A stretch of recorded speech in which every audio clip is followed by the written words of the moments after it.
King of Gods. By Fast Food Restaurant, Kabanata 277. Bagong True Lord Rank. Sa hangin, tumayo si Zhao Feng sa ibabaw ng Azure Sharp Swallow. Ang kulay Azure Abyss sa kanyang kaliwang mata ay lumabo. Ang paglikha ng mga kulungan ng ilusyon sa pag-iisip gamit ang kanyang God Spiritual Eye ay nagbuwis sa kanya ng malaki at ang mental energy na ginugol ay ilang beses kaysa noong ginamit niya ito laban sa mga nasa kalahating hakbang na True Spirit Realm. Kahit na si Zhao Feng ay may malaking pinagmumulan ng mental energy, nakaramdam pa rin siya ng pagod. Ang pangunahing punto ay pinahirapan niya si Liu Yuan sa dimensyon ng mental energy sa loob ng isang buong 2 oras at hindi man lang nagpapahina sa kaaway sa kanilang limitasyon. Ang aura ng True Spirit Realm ay dumaloy sa hangin, ngunit hindi na ito kasing lakas ng dati. Ang chi ng True Spirit na nakapalibot kay Liu Yuan ay bumagsak. Sa paghinga noon, bumagsak ang kanyang katawan, na lumikha ng mas malaking agwat sa pagitan nila. Ang kamalayan ng enerhiya sa isip ni Liu Yuan ay hangina at siya ay napagod. Sa ngayon, 70% na lang ng buong lakas niya ang natitira. Dagdag pa sa distansya sa pagitan nila at halos masunog na niya ang kanyang True Spirit Chi, wala na siyang gaanong lakas. Nagkatinginan sina Liu Yuan at Zhao Feng habang lumalawak ang distansya sa pagitan nila. Sa isang mahabang labanan, ang pagkakaiba sa pagkakaroon ng kabayo ay lubos na kitang-kita. Tanging ang mga nasa True Lord rank lang ang makakalaban sa hangin ng mahabang panahon. Walang hiya na brat. Si Liu Yuan ay nagngangalit ng kanyang mga ngipin at may nakakalason na tingin ngunit sa kanyang mga mata, may kawalan ng magawa.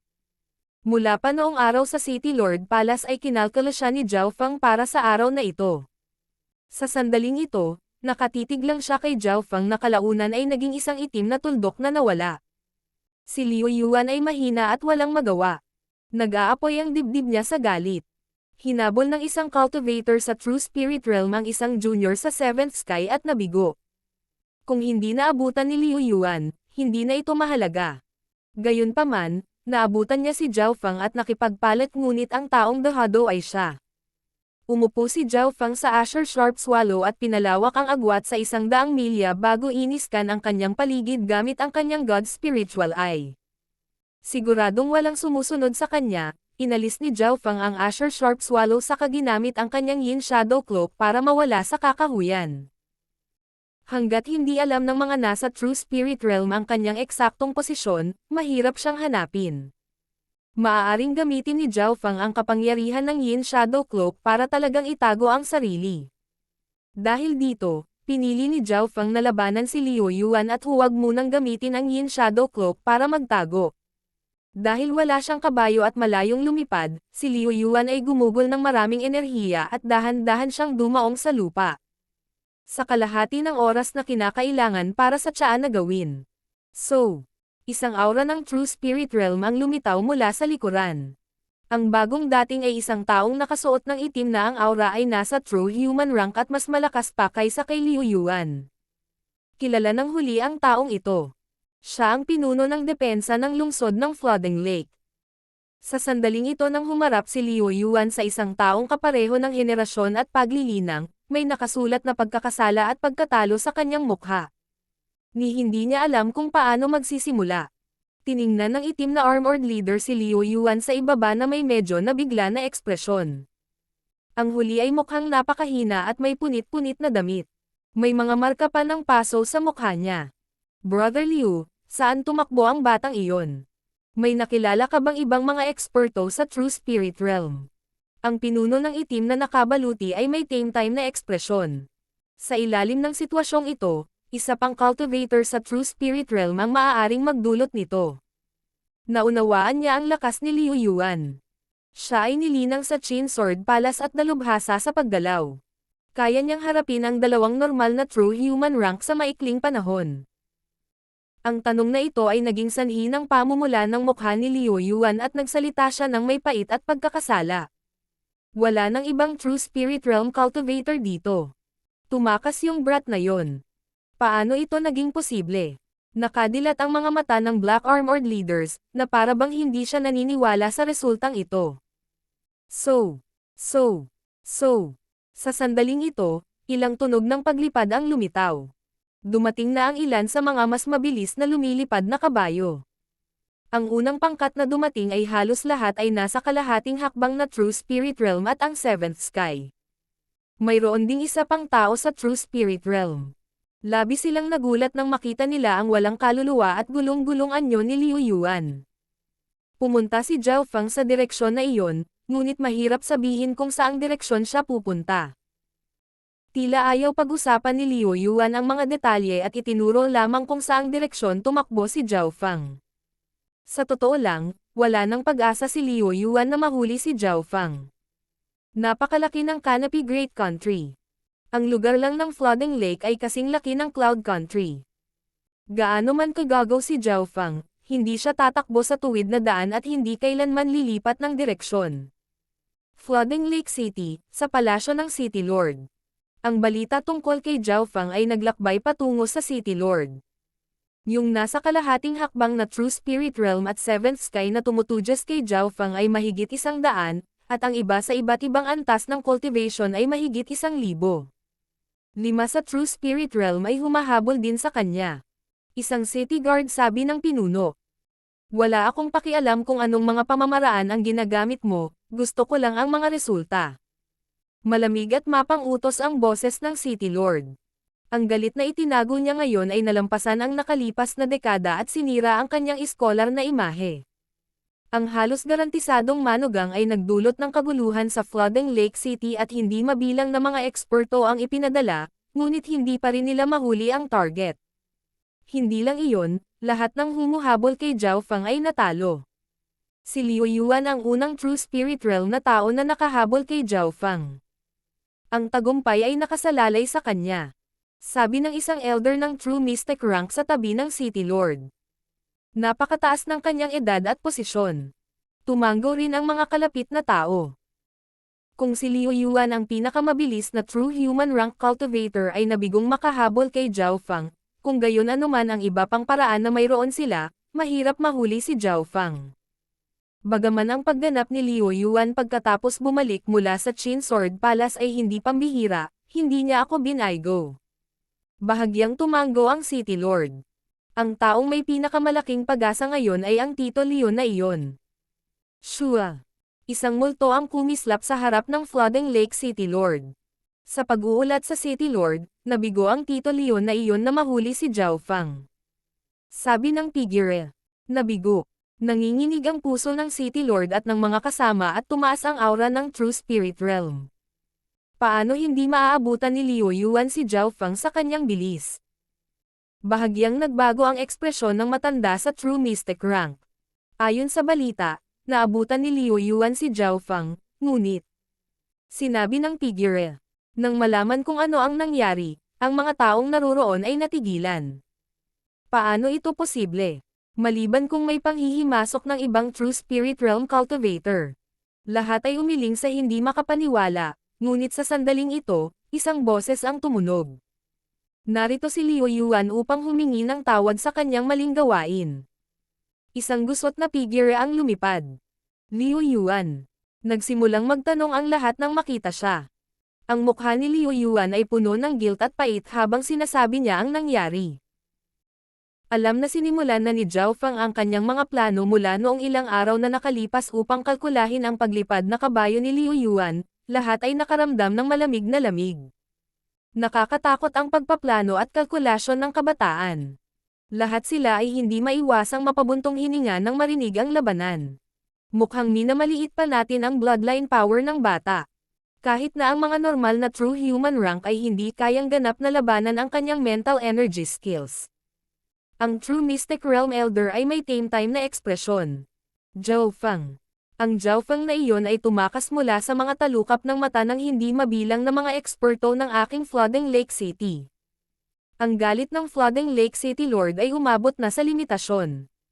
Napuno ng hangin ang tuktok ng True Mystic rank at naging sanhi ng pagkulo ng Heaven Earth Yuan Chi sa malapit. Ang buong Flooding Lake City ay tila nababalot ng madilim na ulap. Pakiramdam ng lahat ay hindi sila makahinga. Kahit na ang mga nabubuhay sa True Spirit Realm ay nakaramdam ng panginginig ng kanilang mga puso.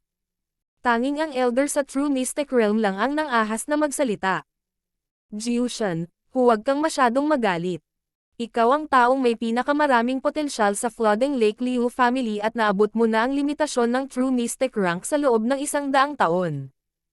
Nalinang mo rin ang Mystic Flame ang Heavenly Burning Manual hanggang sa pinakamataas na 8 antas. Hanggat lumakad ka pa ng kalahating hakbang, maaari mong itulak ang Flooding Lake Liu family sa isang bagong panahon. Oo, Sixth Uncle. Medyo kumalma ang Flooding Lake City Lord. Gayunpaman, sa oras na ito lamang. Pag-uulat sa City Lord, nawala ang batang may bahay. Hindi na siya matatagpuan sa City Lord Palace. Ang balitang ito ay nagpang-inig at nagsumpa muli sa puso ng lahat. Ang atensyon ng Flooding Lake City ay nakatuon lamang kay Zhao Feng ngayon. Walang inaasahan na mawawala si Liu Chengxen ngayon. Malamang, ang direksyon kung saan patungo ang batang may bahay ay katulad ng kay Zhao Feng. Hindi na kailangang itanong. Hinahabol ni Liu Chengxen ang kanyang magiging asawa. Zhao Feng. Zhao Feng. Sinisira mo ang pangalan ng Flooding Lake Liu family. Muling sumabog ang bahagyang huminahon na galit ng Flooding Lake City Lord. Agad na nagsimulang tumalon ang Heaven Earth Yuan Chi. Ang mga ulap ay naging medyo pulang kulay at ang buong City Lord Palace ay tila nababalot ng lava. Ang mga malapit na True Human Rank Cultivator pati na rin si Liu Yuan at ang kumpanya ay hindi man lang makatayo ng tuluyan. Boom! Ang hangin ay tila naging pula na pula. Ang nagngangalit na Flooding Lake City Lord's Bloodline at True Spirit Realm Power ay umabot sa sandaling nag-aapoy habang ang kanyang mga mata ay naging kulay pilak na pula. Ang pilak na pulang mga mata ay tila naglalaman ng pulang apoy na itataboy sa langit. Ang True Spirit Chi ng City Lord ay umabot sa isa pang antas at ang iba pang True Spirit Realm Cultivator na naruroon ay nagkaroon ng urge na yumuko. Sa sandaling ito, ang Flooding Lake City Lord ay tila nakatayo sa tuktok ng mga ulap, pinagmamasdan ang lupa sa ibaba. Mahusay. True Lord Rank. Ang aming Flooding Lake Liu family ay nakagawa na ng True Lord Rank Cultivator. Ang Elder ng True Mystic Rank ay hindi napigil ang umiyak nang maramdaman niya ang aura ng City Lord. Binabati kita sa City Lord sa pagpasok sa True Lord Rank. Ang True Lord Ranks ay namumuno sa isang panig at ngayon ang Flooding Lake Liu family ay magiging isang makapangyarihang pamilya na kahit ang Imperial Family, 3 sects at 4 family ay kailangang mag-ingat sa. Ang mga eksperto sa loob ng City Lord Palace ay labis na nasa sabik. Sa sandaling umakyat ang isa sa True Lord Rank, ang mga True Spirit Realm Cultivator sa ilang libong milyang radius ay may naramdaman. Isa pang tao ang nakapasok sa True Lord Rank sa Canopy Great Country. Maaaring baguhin ng bawat True Lord Rank ang sitwasyon ng bansa. 3,000 milya ang layo. Isang dagwang dragon, espada at talam na sinasagisag ng sedan ang lumulutang sa himpapawid, dala ng 4 na True Human Rank. Isa pang True Lord Rank. Ang swerte ng pamilya Liu ay napakabuti. Bahagyang napabuntong hininga ang kulay dugong buhok na si Timo at pumikit. King of Gods, Kabanata 278. Taya. Sa isang ligaw na kagubatan. Shua. Lumitaw ang mahinang figure ni Zhao Feng. Itong aura. Nanlamig ang mukha ni Zhao Feng nang makadama ng aura ang kanyang God Spiritual Eye. Ang Flooding Lake City Lord. Huminga ng malalim si Zhao Feng. Sa ngayon, hindi bababa sa 1,000 milya ang layo niya mula sa Flooding Lake City, ngunit nakuha pa rin niya ang isang maliit na tipak ng aura ng City Lord. Ang aura na ito ay pinagsama sa Heaven Earth Fire Yuan Chi. Kumikislap ang mga mata ni Zhao Feng habang iniisip niya ang isang nakakatakot na posibilidad. Malinaw, ang City Lord ay maaaring nakalusot sa True Lord Rank o siya ay nasa True Lord Rank at naitago na ang kanyang cultivation level noon. Ang resultang ito ay halatang kakilakilabot para kay Zhao Feng. Alam niyang malinaw kung gaano kalakas ang kapangyarihan ng isang True Lord. Sa 8 pinakamalakas na puwersa sa Great Country, lahat sa kanila ay may kahit isang True Lord Cultivator dahil gaano man karami ang Cultivator sa Ascended Realm at normal na True Spirit Realm, hindi ito sapat para mangibabaw. Ayon sa mga sinaunang tala, ang isang paksayon ay dapat magkaroon ng True Lord Rank Cultivator upang maabot ang markang kalahating bituin. Bagamat hindi alam ni Zhao Feng kung ang Flooding Lake Liu na pamilya ay maihahambing o hindi sa kalahati Star Faction, sigurado siya na ang 13 clans ay talagang hindi. Sa kabuuan, ang kapangyarihan at katanyagan ng Flooding Lake City Lord ay tumaas at lumikha ito ng malaking pagtutol sa pagtakas ni Zhao Fang. Ang Flooding Lake City Lord na iyon ay sobrang kalkulado at maaaring gamitin ang kanyang True Lord cultivation level para subukan at hanapin ako. Bagamat napakalaki ng Canopy Great Country at masalimuot ang puwersa, ang kanyang kapangyarihan ay maaari pa ring makaapekto sa anumang malapit sa Flooding Lake area. Kumislap ang mga mata ni Zhao Fang. Sa kasalukuyang sitwasyon, kailangan niyang umalis sa Flooding Lake area. Shua.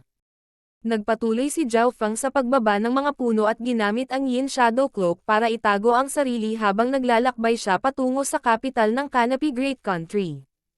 Ang Kabisera ay isa sa mga pinakamataong lungsod ng bansa at sa nanatili sa Flooding Lake City sa loob ng kalahating taon, halatang may isang mapa ng Canopy Great Country na kinopya sa kanyang isip. Paminsan-minsan ay binubuksan ni Zhao Fang ang kanyang God Spiritual Eye at sinusuri ang tanawin at ihahambing ito sa mapa sa kanyang isipan. Sa isang kisap mata, ilang araw na ang lumipas.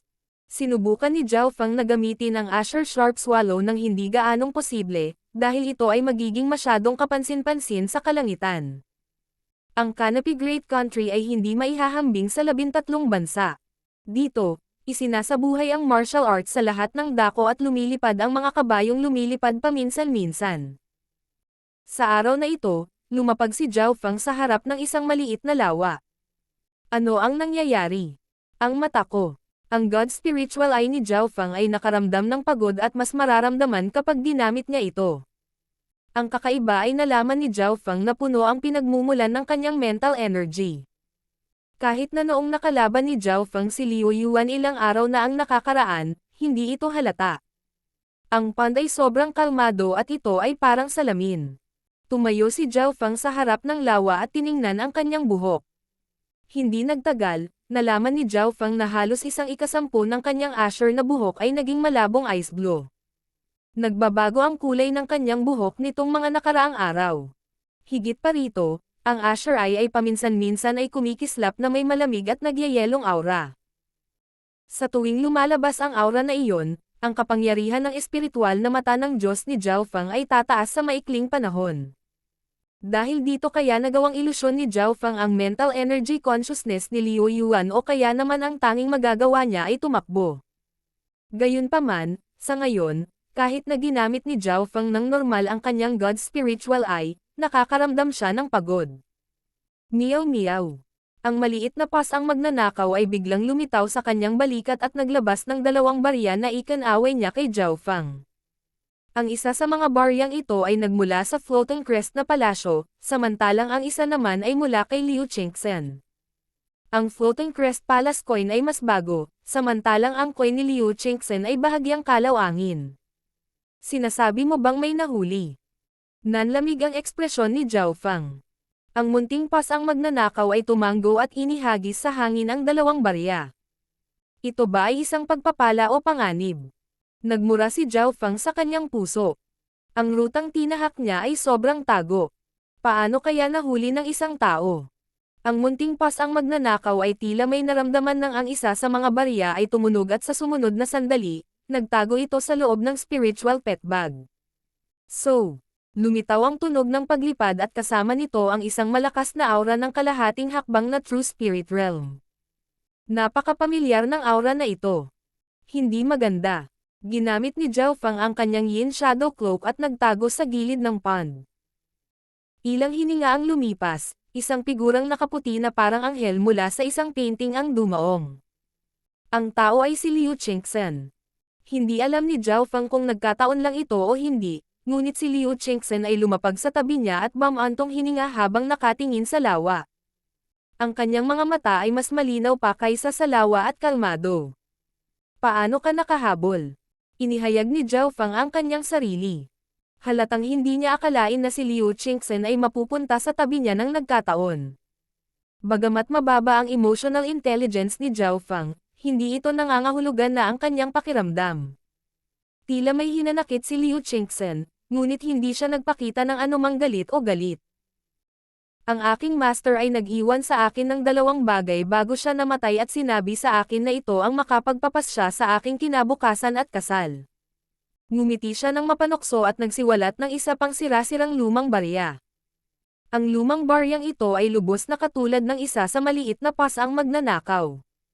Hindi nakakagulat, ang tanging problema na naiisip ni Zhao Feng ay ang barya na kinuha ng maliit na pasang magnanakaw. Sa ugali ng maliit na pasang magnanakaw, ang mga bagay na kinuha nito ay hindi na maibabalik. Nagresulta ito sa halos nasa panganib si Zhao Feng. Kung si Liu Chengxen ay hindi dumating mag-isa at nagdala ng ilang eksperto ng True Spirit Realm. Nang mag-isip si Zhao Feng dito, pinagpawisan siya ng malamig at tumingin sa likod gamit ang kanyang God Spiritual ay ngunit wala siyang nakitang anumang palatandaan ng iba. Huwag kang mag-alala, lulutasin natin ang mga bagay sa pagitan natin. Pinagmasdan ng malinaw na mga mata ni Liu Chengxen ang kabataang nasa harapan niya. Muntik na silang maging mag-asawa noon. Lutasin. Paano? Bahagyang nabahala at nakonsensya si Zhao Feng mula sa pagtingin. Magkukwento ako sa iyo bago natin lutasin ang ating problema. Ngumiti si Liu Chengxen. Sa sandaling ito, ang kanyang kagandahan ay bahagyang natulala kay Zhao Feng. Maghuhugas ako ng mukha at makikinig. Hanggang ngayon lang nalaman ni Zhao Feng na wala siyang gaanong alam tungkol sa kanyang fiancé. Matagal ng panahon na ang nakalipas, isang dalubhasa ang kumuha ng 3 babaeng disipulo at hinayaan silang 3 na pumili ng mana. Bagamat ang 3 ay lahat ay may talento, isa lamang sa mga mana ang kanilang naiintindihan. Wika ni Liu Chengxen. Tahimik na nakinig si Zhao Feng at nakaramdam ng sobrang kalmado. Ang unang disipulo ay sobrang matalino at pinili ang Dao ng buhay, ang pangalawang disipulo ay isang dilag na pinili ang Dao of Charm at ang pangatlong disipulo ay hindi mahilig makipag-away kaya pinili niya ang Dao of Entertainment. Bahagyang ngumiti si Liu Chengxen nang magsalita siya rito. Mukhang natanggap mo ang mana ng unang disipulo. Masyadong interesado si Zhao Feng sa kwento. Talagang hindi simple ang master ni Liu Chengxen, ginawa niyang baguhin ni Liu Chengxen ang kanyang kapalaran at mula sa pananaw ng maliit na pasang magnanakaw, halos nagplano laban sa kanya. Ang unang alagad ay ang aking master na pumanaw na. Ang pangatlong disipulo ay ang aking ina na pinagkunan at pinatay ng pangalawang disipulo. Sabi ni Liu Chengxen. Tumigil si Zhao Feng. Namatay ang una at pangatlong disipulo, naiwan lamang ang pangalawang disipulo na dalubhasa sa Dao of Charm. Nangangahulugan ba ito na ang disipulo na pumili ng Dao of Charm ay mas angkop para mabuhay? Tapos na ang kwento. Solusyonan na natin ang problema natin ngayon. Nakatuon ang mga mata ni Liu Chengxen kay Zhao Feng at nagsimula siyang ngumiti. Gumapang ang mga buhok ni Zhao Feng. Nangangahulugan ba ito na gusto pa rin ni Liu Chengxen na pilitin ang kasal? Huwag kang mag-alala, hindi ako nandito para pilitin ang kasal. Napabuntong hininga si Liu Chengxen. Ang bagay ay, ang iyong pagtakas ay nag-iiwan ng malaking kahihiyan para sa Flooding Lake na pamilyang Liu. Si Zhao Feng ay nanatiling tahimik at nag-isip. Kung hindi dahil sa tatay mo, magiging ganito ba ang resulta? Gayun din, ang aking pangalan at reputasyon ay nadungisan ngayon dahil sa iyong pagtakas. Pagkarinig hanggang dito, bahagyang nanginig ang puso ni Zhao Feng. Ang kanyang plano ay lahat mula sa kanyang pananaw. Ang mga aksyon ni Zhao Feng ay kapareho ng pagsasabi na hindi niya gusto ang babaeng ito. Anong gusto mong gawin ko? Tanong ni Zhao Feng.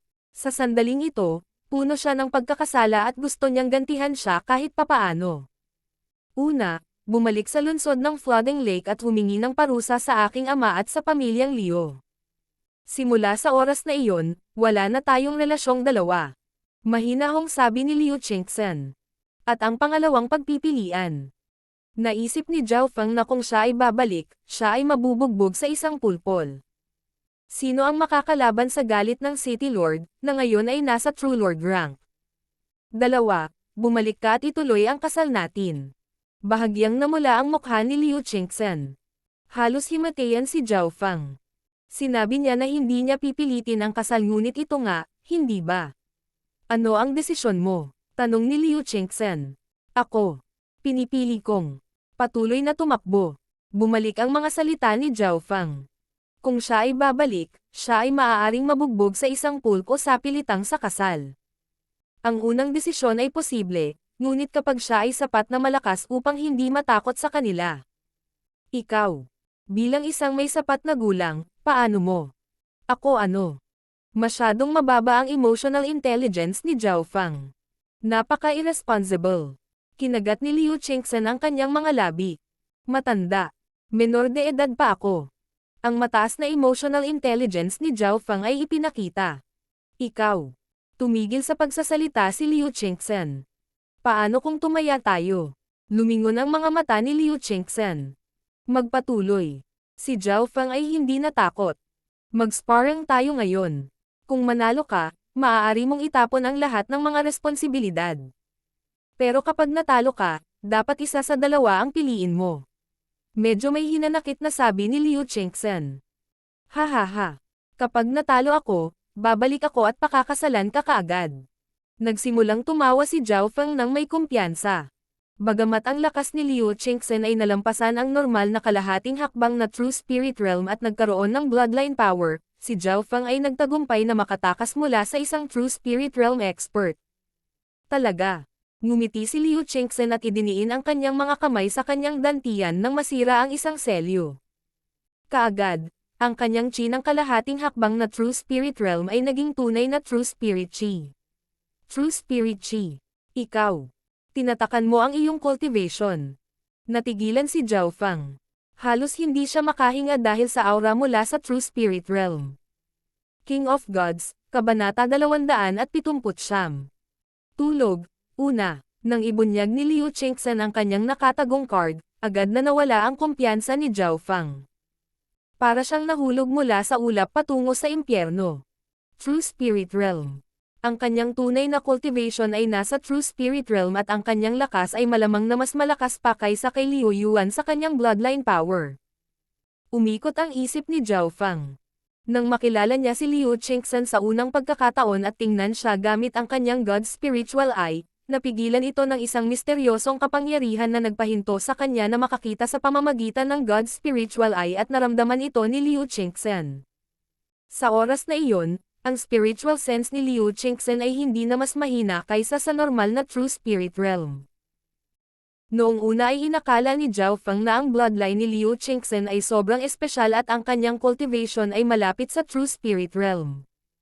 Ang pagsilip ng mas malalim gamit ang kanyang God Spiritual Eye ay tiyak na madarama ni Liu Chengxen.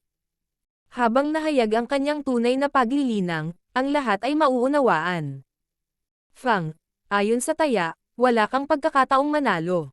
Ginamit ni Zhao Fang ang lahat ng kanyang magagamit upang makatakas mula sa pagtugis ni Liu Yuan. Hindi ka panipaniwala para sa isang cultivator sa 7th Sky na gawin ito, ngunit kung lalabanan ni Zhao Fang si Liu Yuan, mababa ang tsansa na manalo. Sa sandaling ito, kailangan ni Zhao Fang na labanan si Liu Chengxen at hindi tumakas. Si Liu Chengxen ay disipulo ng mga babaeng nag-specialize sa Tao of Life at mayroon siyang bloodline power, kaya mas mahirap siyang pakitunguhan kaysa kay Liu Yuan. Sinuri ng God Spiritual Eye ni Zhao Fang ang mga pagkakataong manalo at lumabas ito na wala pang 30%. Siyempre, pwede kang bumalik sa taya, hindi kita pipilitin. Kalmadong hinarap ni Liu Chengxen si Zhao Fang. Kung babalikan ng huli ang kanyang salita at tumakas, mabibigo siya nito. Gaano man kahusay ang mga taong tulad nito, wala silang karapatang maging asawa niya. Tumigil si Zhao Fang at muling naging maayos ang kanyang ekspresyon. Hindi ako umamin ng pagkatalo. Lumingon si Zhao Fang at tumingin ng diretso kay Liu Chengxen. Sa puntong ito, naaamoy pa ni Zhao Fang ang pabango ni Liu Chengxen. Nagtama ang apat na mata. Nabuksan ang espiritual na mata ng Diyos ni Zhao Fang. Ang dahilan kung bakit nagkaroon siya ng malapit sa 30% na pagkakataong manalo ay dahil sa God's Spiritual Eye. Sa kailaliman ng kailaliman sa loob ng kanyang asher na kaliwa, isang paminsan-minsang pagkislap ng asol na yelo ay lilito. Ang antas ng enerhiya ng kaisipan ni Zhao Fang ay medyo mas mababa kaysa sa normal na True Spirit Realm Cultivator, ngunit kapag lumitaw ang asol na aura na iyon, ito ay maihahambing sa normal na True Human Rank Cultivator. hindi kumibo si Liu Qingxen at tinitigan niya ang spiritual eye ni Zhao Fang. Bagamat napakalapit nila sa isa't isa, ang bilis ng pag-atake ng mental energy ay mas mabilis pa rin kaysa sa pisikal na pag-atake. Shua! Isang nagyayelong asol na aura ang lumitaw sa God's spiritual eye ni Zhao Fang at kaagad, tumaas ang kapangyarihan ng kanyang mata. Ang isang tipak ng kapangyarihan ng mental na enerhiya ay lumawak habang ang espiritual na mata ng Diyos ni Zhao Fang ay naging mapang-akit. Nanginig ang puso ni Liu Qingxen habang sinusubukan itong harangan ng kanyang kamalayan. Sa kritikal na punto, pinatibay niya ang kanyang kalooban at binuksan ang kanyang kapangyarihan sa linya ng dugo. Isang silver glow ang lumitaw sa kanyang kaakit-akit na figure. Para siyang diyosa sa ilalim ng buwan. Ang paglilinang ng True Spirit Realm at ang kapangyarihan ng isang misteryosong bloodline ay nagpatindi ng pressure kay Zhao Fang. Nang lumitaw ang malamig na pawis sa kanyang noo ay sumuko si Zhao Fang. Ito ay walang kabuluhan, ang puwang sa paglilinang ay hindi malalampasan. Napabuntong hininga si Liu Qingxen. Mapait na umiling si Zhao Fang nang biglang naging mainit ang kanyang karaniwang malamig na ekspresyon. Qingxen, alam mo ba na sa unang pagkakataon na nakita kita, naantig ang puso ko. Ang espiritual na mata ng Diyos ni Zhao Fang ay naging puno ng lalim at hindi pangkaraniwang init. Puno siya ng emosyon habang nakatingin sa babaeng nasa harapan niya. Kung gayon bakit mo? Tumigil si Liu Qingxen, hindi niya akalain na bigla na lang umamin sa kanya si Zhao Fang. Gumamit ng kakaibang paraan ang God's spiritual eye ni Zhao Fang para dumaan sa gaps ng mga galaw. Hindi na malaya ni Liu Qingxen na ang kanyang mga mata ay nagsimulang mamula at matubig. Qingxen, alam kong mali ako, nagpasya akong pakasalan ka. Ang emosyonal na mga mata ni Zhao Fang na tila kayang tunawin ng yelo ay dahan-daang nagpapahina sa kanyang sentido. Unti-unti, dahan-dahang nilapitan ni Zhao Fang si Liu Qingxen at marahang hinawakan ang kanyang balikat. Fang, alam mo ba? Noong nalaman kong tumakas ka, sobrang lamig ang pakiramdam ko. Sa oras na iyon gusto lang kitang hanapin at tanungin kung bakit. Ang matubig na mga mata ni Liu Qingxen ay napuno ng kagalakan. Siya ay nahulog sa mental energy skill ni Zhao Fang at nahulog sa dibdib ni Zhao Fang. Madali lang, bahagyang natarante si Zhao Fang. Ang sitwasyon ay mas maayos kaysa sa naisip niya. Noon, ginamit niya ang lahat ng kanyang kapangyarihan at hindi niya maalis ang kanyang kamalayan. Ngunit sa ngayon, ginamit niya ang isang simpleng ilusyon ng enerhiya ng isip para magtagumpay. Sa sandaling ito, si Liu Qingxen ay nahulog kay Zhao Fang at ang kanyang emosyon ay maaaring kontrolin ng huli. Kaya ang buhol sa puso niya ay ako. Iyon ang dahilan kung bakit maaari akong magkaroon ng hindi maisip na tagumpay. Masalimuot ang emosyon ni Zhao Fang at hindi niya alam kung ano ang nararamdaman niya. Muli niyang niyakap ang dilag na ang amoy at malambot na katawan ay halos magpalipad sa kanya. Natalo ka. Biglang tumigil ang mental energy technique ni Zhao Fang at ang isang kamay niya ay inilagay sa leeg ni Liu Qingxen. Nagising si Liu Qingxen mula sa panaginip at nalaman na niyakap niya ng mahigpit ang kalabang partido at namula ang kanyang mukha. Bagamat ang kamay ni Zhao Fang ay inilagay sa kanyang leeg, walang pressure, na parang alam niya kung paano siya tretuhin. Ikaw. Napahiya si Liu Qingxen. Bagamat siya ay may nakatagong card, ang kabataang ito ay pumasok sa kanyang puso ng hakbang-hakbang at pagkatapos ay tumakas mula sa kasal, na nag-iwan ng kapintasan sa kanyang puso. Dahan-daang ibinaba ni Zhao Fang ang kanyang kamay habang ang balat ni Liu Qingxen ay naging maliwanag na pula. Natalo ako. Kinalma ni Liu Qingxen ang kanyang sarili nang lumitaw ang mapait na ngiti sa kanyang mga labi. Muli siyang tumingin ng malalim kay Zhao Fang bago tumalikod at umalis. Kahit na ano ang ginamit ng kalaban, natalo siya at wala siyang mahanap na dahilan. Sa pagtingin sa kanya na lumilipad, naramdaman ni Zhao Fang na parang may nawala sa kanya. Bagamat hindi ito ang paraan na gusto niyang manalo, ito ang tanging posibleng paraan. Huminga ng malalim si Zhao Fang at sinabi sa isang tame-time na tono. Kapag wala na akong dapat ipag-alala balang araw, babalik ako at pakasalan ka. Natigilan si Liu Qingxen, na nasa himpapawid. Ngunit hindi siya lumingon. Ayoko ng awa mo. Iyon ay sa batayan na hindi ka pakasal. Sabi ni Zhao Fang bago umalis sa kanyang Asher Sharp Swallow. Nawalan ng kahulugan ang taya na ito. Bagamat nakatakas si Zhao Fang, iniwan niya ang pangakong ito. Para sa isang taong may kapansanan tulad niya sa mga tuntunin ng emosyonal na katalinuhan, ito ay isang himala. Master, siya ba talaga ang bituin sa buhay ko o siya ba ang aking kaaway? Medyo may hinanakit ang mga mata ni Liu Qingchen. Matapos makipag-ugnayan kay Zhao Fang ng mahabang panahon, alam din niya na si Zhao Fang ay kakilakilabot sa mga tuntunin ng emosyonal na katalinuhan. Sa makatuwid, ang pangakong ito ay nagpakilos kay Liu Qingchen. Ibinigay pa niya ang pangakong ito sa ilalim ng katotohanang siya ang nanalo. Kung si Zhao Fang ay walang emosyon o mas walang hiya, makakaalis lang si Liu Qingchen, ngunit muling nagbago ang tadhana. Ang taong hinahanap niya ay si Empress Qin. Sana, hindi na tayo magkaaway sa susunod na magkita tayo. Muling naging kalmado ang mga mata ni Liu Qingchen. Nang ilabas ni Zhao Fang ang kalahati ng jade hairbrush, ang unang itali na si Liu Qingchen na sigurado kung saang sangay ng pamilya Liu ito galing. Nakaupo sa Azure Sharp Swallow, ang bilis ni Zhao Fang ay naging mas mabilis at mas mabilis habang siya ay bumibilis sa kalangitan. Kailangan kong umalis sa flooding lake area sa lalong madaling panahon. Nakaramdam ng pressure si Zhao Fang.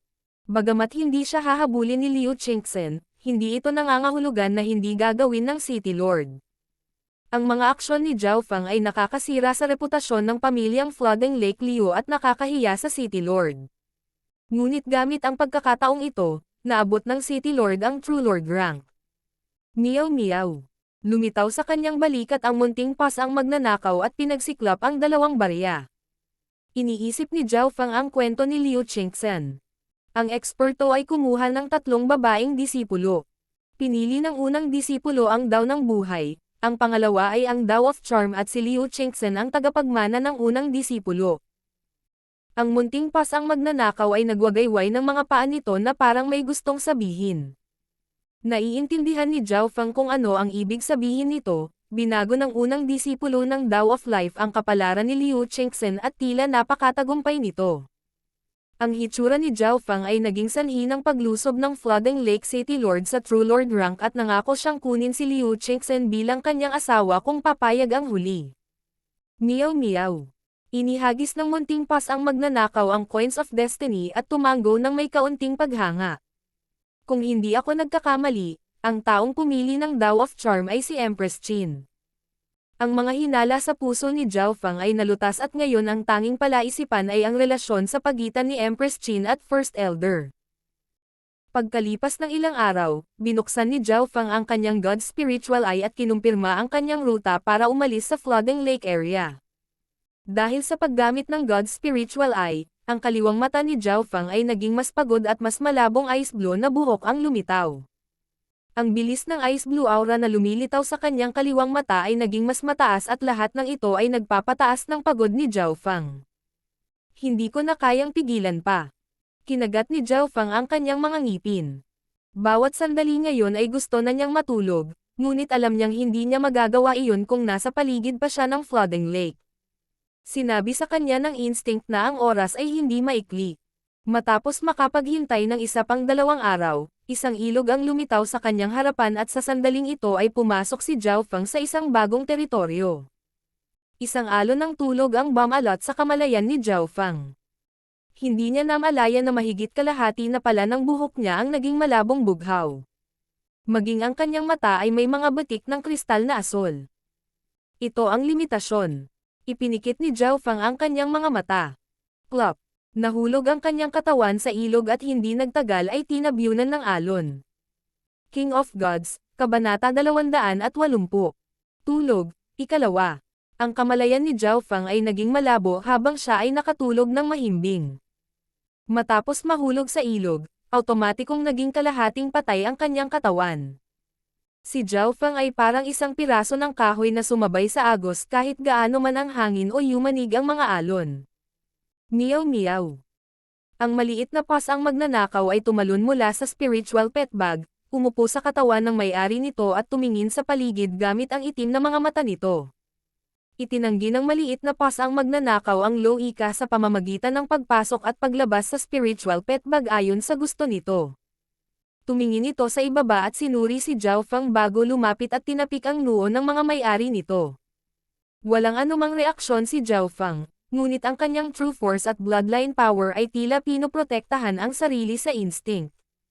Sa isang tiyak na sandali, isang Yao Beast ang tumingin kay Zhao Feng at sinubukang lapitan siya ngunit isang sizzle ng kidlat at nagyayelong asul na aura ang lumitaw mula sa bloodline ni Zhao Feng.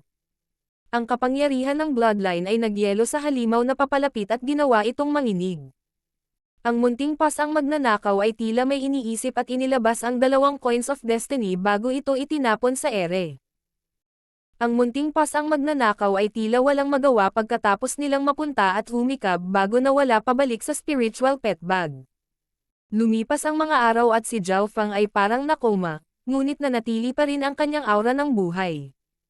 Ang maliit na pas ang magnanakaw ay paminsan-minsan ay lumalabas at titingnan ang may-ari nito o nanghuhuli ng isda mula sa ilog. Sa isang kisap mata, lumipas ang 1 buwan. Sumabay sa agos at tulong ng maliit na pas ang magnanakaw ang katawan ni Zhao Feng, humiwalay ito sa lugar ng flooding lake. Meow meow. Ang maliit na pas ang magnanakaw ay tumingin sa direksyon ng flooding lake city at tumango. Halos tiyak na ligtas na si Zhao Feng. Ang pamilya ng Flooding Lake Liu ay isa na sa 3 pinakamalakas na puwersa sa paligid ng Flooding Lake area at sa pag-abot ng Flooding Lake City Lord Liu Jiushan sa True Lord rank, malinaw na nangingibabaw ito. Matapos takbuhan ni Zhao Feng ang City Lord, inutusan ni Liu Jiushan ang lahat sa paligid ng Flooding Lake area na hanapin si Zhao Feng. Ngunit ang laki ng Canopy Great Country ay masyadong malaki at maging ang City Lord ay maaari lamang makaapekto sa mga lugar sa paligid ng Flooding Lake area. Bukod sa lugar ng Flooding Lake, mayroon ding mga puwersa na may koneksyon sa Imperial, 3 sects at 4 families. Maging ang pamilya Liu ay nagkaroon ng malakas na kompetisyon at panloob na labanan. Sa kabuuan, hindi isang tao ang tunay na makapag-utos sa lahat sa paligid. Kahit ang mga Imperial. Ito ang dahilan kung bakit habang nagpapatuloy si Zhao Feng, mas magiging ligtas siya. Ang munting pas ang magnanakaw at si Zhao Feng ay nagkaroon ng kasunduan sa dugo at kahit na ang pusa ay tila tamad sa halos lahat ng araw, hindi ito tatabi sa mga kritikal na sandali. Pagkatapos ng 1 buwan ng mahimbing na tulog, ang buhok ni Zhao Feng ay naging malabong bughaw at ang kanyang kaliwang mata ay naging parang panaginip na kulay asul na yelo. Kung titingnan mula sa malayo, si Zhao Feng ay tila isang prinsipe ng mga pangarap. Gayunpaman, sa oras na natutulog si Zhao Feng, paminsan-minsan ay bumubulong siya ng mga bagay-bagay at ang kanyang kaliwang mata ay bumukas sa maikling panahon. Ang kanyang kaliwang mata ay parang kristal ng tubig, puno ng pagiging perpekto. Ang sinaunang ay nasira, at ang mga sinaunang Diyos na pinatay ay magiging 1 trilyong alikabok. Ang malamig na buntong hininga na boses ay tunog ng itim na itim. Para bang ang tunog na ito ay lumipas mula sa ibang dimensyon sa oras. Sa kaibuturan ng kanyang kaliwang mata, ang Asher Abyss ay naging isang maliit na asul na lawa at ang gitna ng lawa ay nagyelo. Ang mukha ni Zhao Feng ay tila mas malamig at kapag ang kanyang kaliwang mata ay nakabukas, ang isang hindi nakikitang lamig ay kumakalat sa radius ng 100 yarda at gagawin ang mga hayop sa malapit. Ang lamig ay napakatindi na maging ang mga nasa True Spirit Realm ay magagalaw. Ang mga mata ng maliit na magnanakaw na pusa ay puno ng pag-asa at paggalang. Minsan, uupo lang ito kay Zhao Feng at linangin. Tama, ang maliit na pas ang magnanakaw ay naglilinang at ang bilang ng mga primal na kristal na bato at mga espiritual na tabletang nainom nito ay maaaring lumikha ng isang bundok. Dam-aloy ang oras. Bukod sa katotohanang paminsan-minsan ay imumulat ni Zhao Feng ang kanyang mga mata, nanatili siyang mahimbing na natutulog at sa halip na bumaba ang kanyang cultivation, talagang tumaas ito ng pasulong. Sa araw na ito, sa wakas ay pumasok ang katawan ni Zhao Feng sa isang baybayin. Ang baybayin na ito ay puno ng Heaven Earth Yuan Qi at ang mga landas ay masalimuot. Sa simula, mayroong paminsan-minsang figure na dumaan at unti-unti, lumilitaw ang tunog ng paglipad. Nagsisimula ng gumaling ang katawan ni Zhao Feng nang maging mas malinaw ang kanyang mukha at bilis ng paghinga. Sa kanyang isip, si Zhao Feng ay nananaginip ng kakaiba. Sa panaginip, nasaksihan niya ang isang larangan ng digmaan na mas malaki kaysa sa may isip. Sa tanawin, binasag ng mga higanteng figure ang mundo at nawalan ng liwanag ang araw at buwan. Nararamdaman pa ni Zhao Feng ang paggalaw ng lupa at ang mga sagupaan ay yumanig sa kanyang kaluluwa. Sa panaginip, tila napunit ang langit at nanginginig ang buong kontinente. Ang isang bahagyang sajetsit ng labanan ay maaaring patagin ang flooding Lake City. Ito ay gawa-gawa. Nanginig ang puso ni Zhao Feng. Bagamat malabo ang mga larawan, isang kurot lang ng kanilang aura ang nagpang-inig sa kanyang kaluluwa at nagpatigil sa kanyang pag-iisip. Kahit na hindi malinaw ang tanawin, sigurado si Zhao Feng na ito ay isang henerasyon ng sinaunang panahon. Nagkaroon ng paminsan-minsang malinaw na detalye sa panaginip. Halimbawa, noong ginamit ng isa sa mga sinaunang Diyos ang kanilang mga kakayahan. Ito ay nagbigay daan kay Zhao Feng na maunawaan ang mga ito, ngunit siya ay makakaramdam ng labis na pagod at ang kanyang kamalayan ay magiging malabo. Tingnan mo, may tao sa tubig. Isang berdeng bangka ang naglayag at sakay ng bangka ay isang babaeng nakabuntot na baboy sa edad na 12 hanggang 13 nakaturo kay Zhao Feng. Nagkatinginan ang mga figure sa bangka. Ang taong lumulutang ay tila hindi patay. May pusa rin. Ang mga tao sa bangka ay nakakita ng kakaibang ito. Utos ng babaeng nakapigtail. Hilahin mo siya. Ang cute ng pasang iyon. Lady Chaoyu, hindi alam ang pagkakakilanlan ng taong ito. Baka pirata siya. Medyo nag-alinlangan ang mga tao sa bangka. Meow meow. Ang maliit na pas ang magnanakaw ay tumayo sa ibabaw ni Zhao Feng at ikinumpas ang paa nito sa panghahamak. Huminto ang lahat at masasabing nakikipagtalo ito para sa may-ari nito. Napakatalino ng pusa. Dapat na mabuting tao ang may-ari niya. Tuwang-tuwang sabi ng babaeng nakapigtail habang sinabihan niya ang ilang mandaragat na hilahin si Zhao Feng pataas. Malabong bughaw ang buhok ni Zhao Feng at napabulalas nito ang batang babae. Ang ganda ng buhok. Na-curious ang mga tao at marahang hinawakan ng ilang interesadong babae ang buhok para kumpirmahin na natural ang buhok niya at hindi nakukulayan. Matapos may sakay sa bangka, tulog pa rin ang kabataan. Tumalon-talon sa bangka ang munting pas ang magnanakaw, dahilan para tuwang-tuwa ang dalagang nakabuntot.